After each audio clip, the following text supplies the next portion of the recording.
I love bread. There is so much good bread in France. And although man doth not live by bread alone, without it a meal seems incomplete. On every corner, there is a bakery that is pumping out delicious, fresh, well-made bread. It's so fresh. This is not easily available to me, and I want to know why. Why is it that the bread that I can get easily looks very, very different? Why is it that the US sucks at making bread? In fact, let me just show you what that looks like.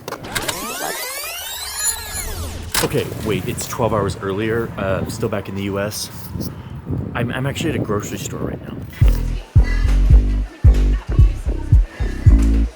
This is how a lot of us Americans get our bread. Sigh. My favorite part is when they make this plastic look like it's steaming. It's just like foggy plastic to be like, this was just baked right now. And it's like, no, this was actually baked like 3 weeks ago in a factory in like Connecticut. It's even made with real butter. Always buy Wonder Bread. You'll be glad you did. The reason I'm purchasing this bread is because I want to bring it with me to France, just to like have an example lesson, and I may use it as a pillow because it's literally as soft as a Nova foam pillow. Some of this bagged bread is made with ingredients that are literally illegal in the EU. Back to France, let's do it. There's nothing more American than Wonder Bread. I'm going to France.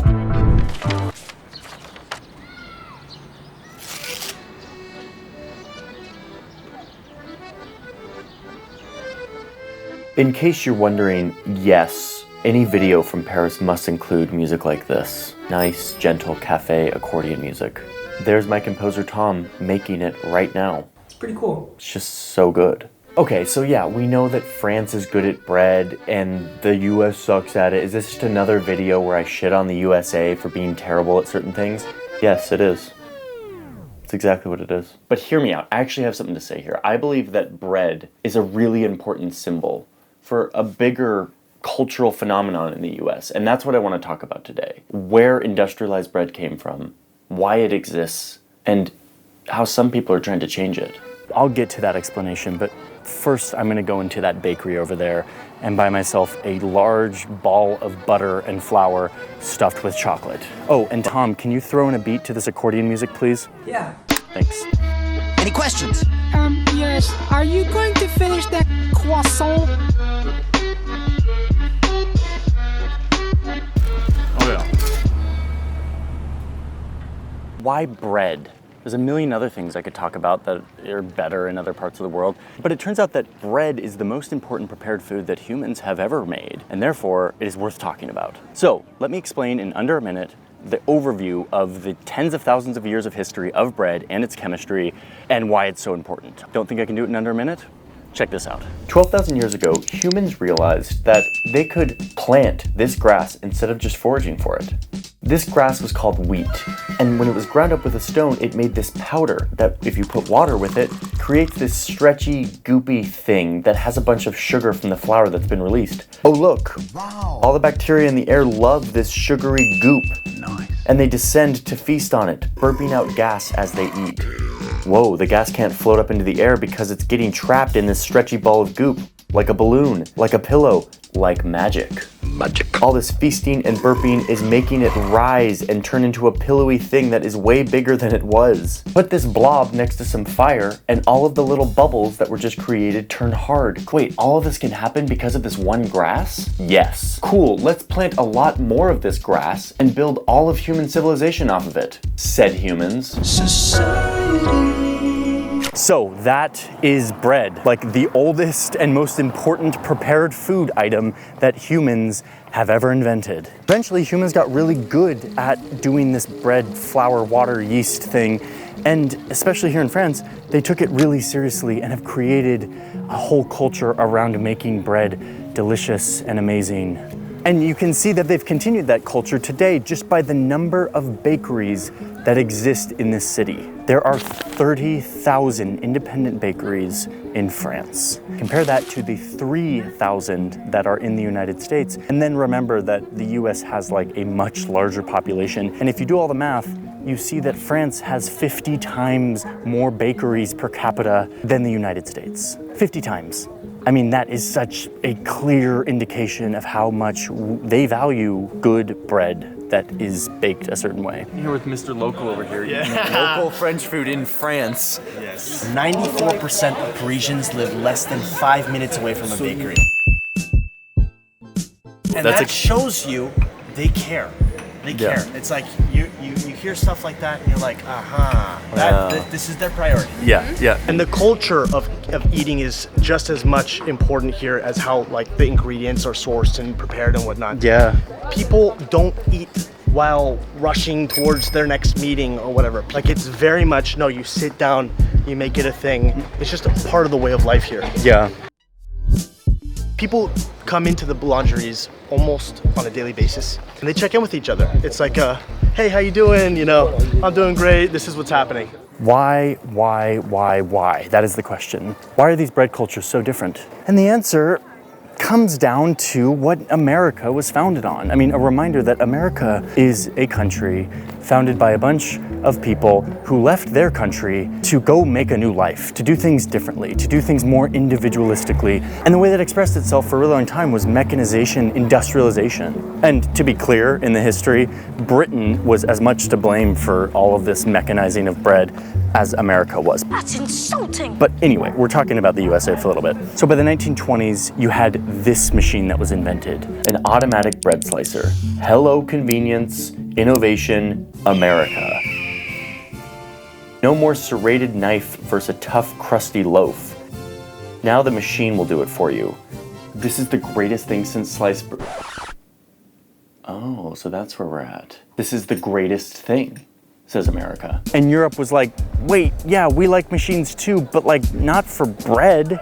Slice this bread and you make your bread spoil faster. We don't need a machine for sliced bread. But the automatic slicer was just the beginning for America. No, I'm just getting warmed up. Now that we have sliced bread that, yes, spoils faster, let's make it, I don't know, not spoil as fast. One way to do this is to take the part of the wheat berry that has oils in it, the husk and the bran, and get rid of it. Focus on the big, carb-loaded berry in the middle.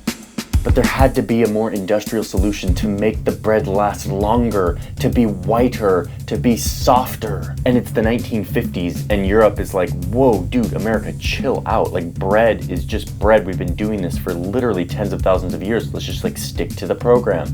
And America's like, no. So America starts adding all of this stuff to their bread, bleaches and dough conditioners. And suddenly they're putting their bread into controlled chambers so that it will be hot enough to rise faster. And they're putting preservatives in so that their bread can now sit on a shelf for not just 1 or 2 days like it should, but 4 days, 5 days, 6 days, a whole week, and it's still soft. It is still white.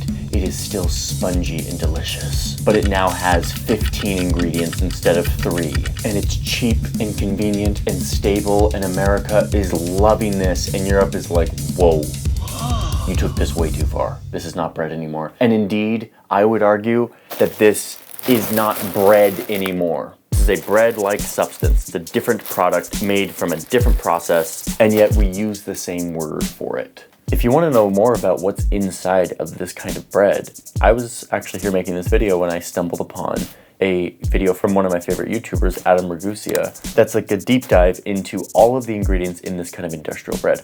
Definitely go check it out. Some bread in the US has taken it so far that they will put in additives that keep it spongy and soft, or that keep it really white, even though these additives are known to like cause cancer and inflame asthma and do all of these terrible things. Many of these additives that are legal to be put in American bread are literally illegal in Europe and many other countries. Azodicarbonamide is one of them. This is a whitening agent. But you know what?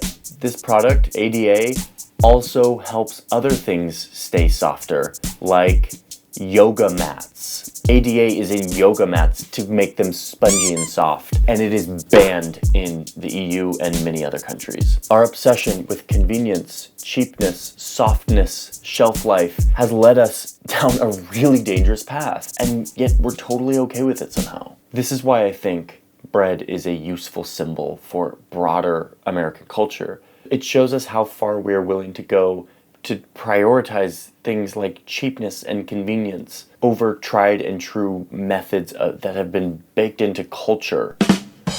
Of course, industrialized bread exists here as well. It doesn't have some of the carcinogenic ingredients that are not allowed in the EU, but it still has all of the dough conditioners, bleaches, still artificially risen, all of that. The difference is that it is rare. It is much more rare here. What is much more common is the ability to go to your local bakery and get bread that only has a few ingredients. And it's the ingredients that humans have been using for tens of thousands of years to make this staple food. The feeling that I generally have is that this is how it should be. And then when I go elsewhere and you have other kinds of bread that last kind of bizarre amounts of time, you know, you're like, this is not really how it should be. You get calibrated to kind of this new standard here, and it kind of ruins you. Turns out Paris is low-key one of the most bikeable cities I've ever been in, but it used to not be like that. Like last time I was here, it was not this bikeable. I smell some urban design policy changes afoot here. Someone tried to change this in the US a few years ago, a company called Panera. What could be better than a visit to Panera Bread? Tried to bring like European bread culture to the United States. And they did. They had high quality, delicious bread. But what happens next is potentially the best metaphor for America. Hello, I like money. They got a business loan so they could expand.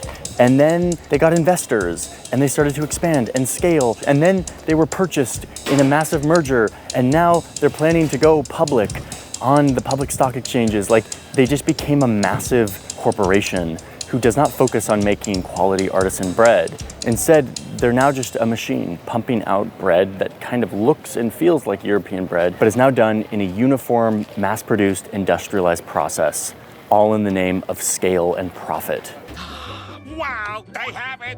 Canned bread! So the question is, why does this matter? Like, am I just being a snob who's like, traditional bread is better and therefore everyone should have it and I hate America? That was snobby. You're a snob. No, I'm not. Kind of, yeah. But also, it actually makes a difference in how it goes into your body. The beauty of bread always was that you could put this goop out in the air and bacteria would come down and start to feast on it and kind of start the digestion process. That is what natural fermentation does, is it starts to break down the wheat and make it ready to go into your body. The way that we make bread in America doesn't really leave time for this. We use heat and chemicals to speed this process up, to make it rise faster, to make it rise bigger in an artificial, synthetic way. And so you're actually getting a much inferior product to what original bread making looks like and what it produces. Yes, it lasts longer.